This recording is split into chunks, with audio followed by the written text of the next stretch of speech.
What's poppin', people? Welcome back to the channel. If you're new here, welcome to the channel. We have some BT16 footage. Yes, BT16 is delayed here in the UK because Asmodee are the distribution company of all time.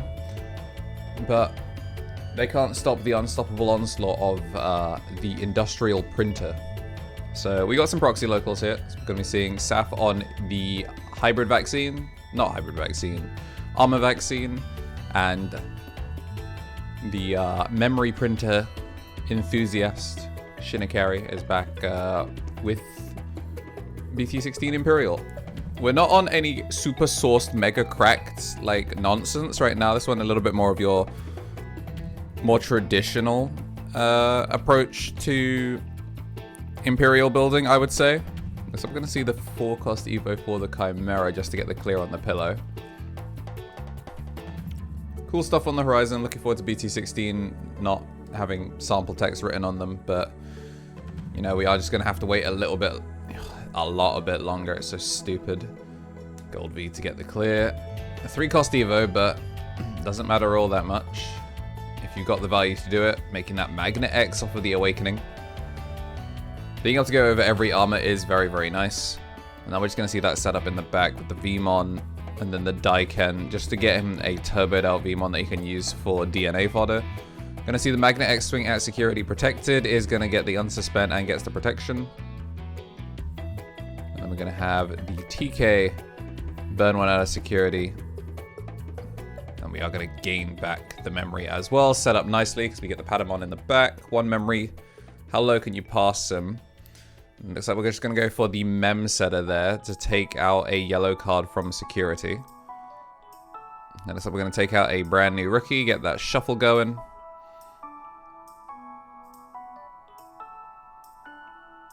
And it is plus 3k. Start of main, going to go Veemon. So it looks like we're staying in the back. Didn't have faith that he was going to have all the pieces that he needed. Going to find that Magnamon, which does seem pretty nice in this. Obviously a great security bomb, but also a blue source to go with everything else. Gonna see that Imperialdramon come down, the BT12 one. So gonna make it so the TK can't suspend. So just gonna be taking a little bit of extra memory off the table. So we are gonna get the Rapid. Rapid is going to suspend 1. First we'll gain all of our memory back and all that nonsense. So, suspend the TK, gain 1, gain 1. Gonna get the double suspend on the Imperial, and it is gonna kill off the Veemon. Then, Dragon Mode. Yeah, Dragon Mode is gonna be turning into Imperial Ace, probably? No, it looks like he's gonna get away with it for free. And that becomes pretty difficult now here for Liam. Because the minus DP would have even been able to attack with the Rapid X, but didn't need to. Was able to just go for the swing. Already had gained the protection and unsuspend, quote unquote, from the TK and Patamon burn, so isn't able to unsuspend the Magna here, but still gets full clear. And it's set up quite nicely. Veemon, of course, not making it back to him. And we're pretty low on memory. So I think he needs to use... Okay, that's not too bad, actually. Spin both of them. Magna still protected, so the Giga Death isn't going to get the full clear, but it still gets enough. Thanks to Daiken being that green source already, didn't need to commit a body to board to try and find it. So we're just going to open up with a TK. Take the top, load a Rapid, print 3. Setting up for the next Patamon in the back. And this will be swing. The only thing is, he was giving up the tempo. He's just going for safe damage here, and in the position that he's in, I don't really blame him. I'm gonna get double Patamon burn here, and yeah, it looks like with that, we're just gonna go into game 2. Matrix Digivolution. Yeah, today's sponsor is me. I appreciate everyone supporting me as they have, and there are plenty of other ways to support. The memberships, Twitch Prime, and all of that are great ways to do so, and just making sure that in addition to slapping like down and making sure you are subscribed, there are plenty of other things that I do that I really love doing and take a lot of work, and appreciate if you guys also gave them a shout and gave us some honest feedback on them, because the only way we can make them better is if people tell us what they like and dislike. But yeah, that's it for today's sponsor. Appreciate you if you didn't skip it. Back to the video. Alright, the shuffles are coming to a close. I want to say a massive thank you to our ultimates and megas. Mega level, we do have Justice Josh as an ultimate here on YouTube, as well as a tier 3 sub. For the other ultimates, we do have the Tommy NT and Tommy Tricks on the sticks, celebrating their 6 months at the ultimate tier. We do have 3 Strike Rule rounding it out as we get ready to go into game 2. Going to be opening up with the Terriermon, 5th egg there for Saf. It's when a card is, it's like when attacking, burn a card, gain a memory or something like that. Really, really interesting piece of kit. Means that if it gets taunted, he can set up the protection. Gonna go into the gold V off this one. And the gold V actually does get some decent value here, because you're evolving into it for basically nothing. Well, evolving into it for nothing, it's like a cool way to set up a useful armor that sets up armor purge if you're not just trying to fiend for rapids. Going to take the Patamon and then play the Patamon just to make sure that we don't get an off turn. It means that he's most likely seen that there was another level 4 in his security, so this puts the impetus on Liam to get the strip and then bounce the Patamon. Passes over 1 and makes it so that the Patamon is still going to make it back to min raising, but still, nice way to try and turn off some of the turbo there. And of course, Gold Veemon is a 6k, so it will die in a trade with the Magnamon, who is currently sitting at 8. I would like to see a Tamer set up here, just in case, but we're going to see the 8k swing in. Awakening is going to add itself to hand, but there's no Magnas in trash, so we're just going to go with the slammed Stingmon for 3. Going to go into the Rapid, which is going to get suspended and cleared. It's kind of the reason I think I would have preferred to see maybe it built in the back, or like a Tamer, something that doesn't play to board. Going to gain back the 2 memory from the minus DP, but that's a huge hit as first check in security. Gotta go into the Magna with the Awakening, so is going to get that 1 choke, but thanks to the newly hit Mem Setter, not quite going to be under the same constraints as we saw last time.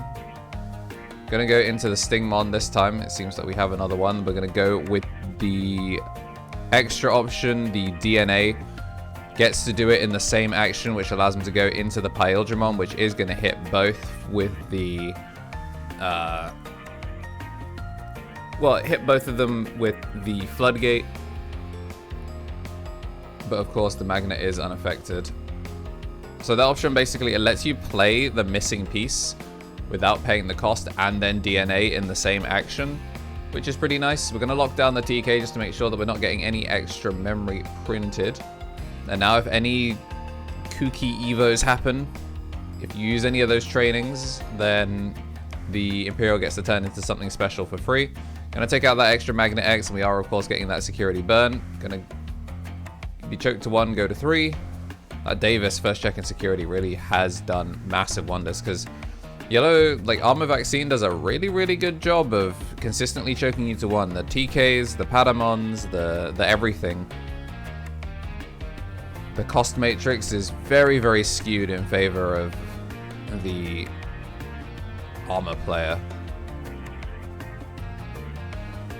Only taking the Wormmon here, as it was 2 greens and then a Davis, so not an ideal Davis hit, but still getting some extra value. Yeah, so if we see the training used, then I think we're gonna immediately see the clapback here from Imperial, which is a good place for him to be. He's actually set up quite nicely. Obviously, if he just swings, then we're chilling, but yeah, ace, away it goes. Just bottom decks it straight away, being suspended. So it was kind of a damned if you do, damned if you don't. You have to swing in order to try and get the protection here from the Magnamon. And if you training to get some sort of punish, then you get the same problem. We're going to see the -4 immediately applied to the Imperial Ace, so we're just going to swing over it, which is just going to immediately get the overflow. So yeah, kind of an awkward one, because he didn't get to do the source strip on a Rapidmon. The minus 4k blanket puts him back under range, which means you can get the swing over, you get the +2, and then you also get the overflow value.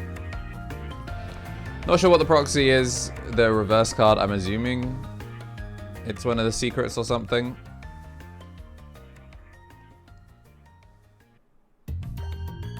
Whatever it is, it's clearly a searchable target. Gonna go into the rapid. This sets up for a rapid X. Obviously, you won't be able to swing if you go into it, so we're just gonna go for training to get the recovery. Ah, interesting. Gets to keep turn, and then, okay, climbs into the second Magnet X with the +3. Yeah, pretty solid. So, an unaffected tower once again, but the potential to still be able to crack back and finish this one off. We're going to play the memory printer before, load that Stingmon under, gain 2, go into Pile. Pile is going to get the suspension on things that have as many or fewer sources, but Magnamon X, once again, is unaffected. Can't go for the swing, unsuspend, but it is just going to get that lockdown there. So at the very least, stops a bunch of checks from coming through. It looks like it's a rookie in the back. Maybe it's a Patamon. I don't think Saf went for the Patamons, like, back when they were coming out, because it wasn't really looking at Armour vaccine, so now having to scramble for yellow cards is a whole process. So I wouldn't be surprised if it was the Patamon that was missing. Gotta see a whole bunch of memory brought back there, and then into the Rapid X, which is going to get the suspension. Then there's 2 sets of -8, which is going to get the kill, but because it's killed by effect/game rule and it's not by battle, we are going to get the partition to spit it out. He could maybe drop a Magnet Anger to kill 1, but you'd expect another one to come back. Still haven't seen any security burns. We're going to swing in. First check, hits a Veemon, unsuspend, gains the protection. I don't know, do you just drop a Magnet Ace here? I wouldn't hate it, yeah. Magnet Ace, yeah, shoots the blue source, keeps the green. I think I would have probably shot the green source just to play around like a Gigadeath. Yeah, he left the green source on the board. If he'd taken the green source out, then Liam at least has to be slightly more awkward on how he loads up. But still, Megadeath or Gigadeath for what was like 3 cost. Feels pretty good. But again, the memory printer does get going. That's confirmation that it was indeed that Rapidmon that we thought. Is going to clear out the board once again. We just haven't seen Daiken. Like, Daiken giving him the ability to put out a body. There we go. Speak it into existence. Is going to find one. And again, because we went for the Patamon start of main, it is going to take that extra check off the board. So can't quite put him on lethal just yet, but can attempt to emissary his way back in, but is going to decline the Evo. So now we're going to see the Pillowmon come down to try and stop the Daiken from doing anything, and a Ruin mode to close out. So that is going to be a first little showcase of what the Armour vaccine can do against the Imperial. If you like what you saw and you do want to see more, make sure to like and subscribe, and we will see you in the next one.